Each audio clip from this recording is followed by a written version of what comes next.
पुरानी सब्जी मंडी का रोड बड़ी अहमियत का हामिल है और यहाँ से लेके नीपा तक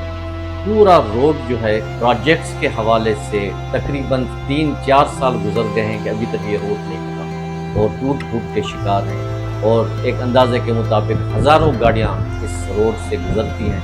कहीं ये जाती भी हैं और आती भी हैं। लेकिन अफसोस इस बात का है कि काम की सुस्त रवि की वजह से कई एक्सीडेंट्स होते हैं, ट्रैफिक का जाम रहता है और ट्रैफिक जो लोग इस्तेमाल करते हैं ये रोड, वो अब बहुत ही परेशानी का शिकार होते हैं। ज़रूरत इस बात की है कि जो प्रोजेक्ट शुरू किया गया है उसको जल्द से जल्द पाया तकमील तक पहुंचाया जाए, ताकि जो मुसाफिर हैं या जो जाने आने वाले लोग हैं, जो अपने रोज़गार के लिए, अपनी सर्विस के लिए ये रूट इस्तेमाल करते हैं, वो टाइम भी उनका बचे और खैरियत से वहाँ पहुँच जाए।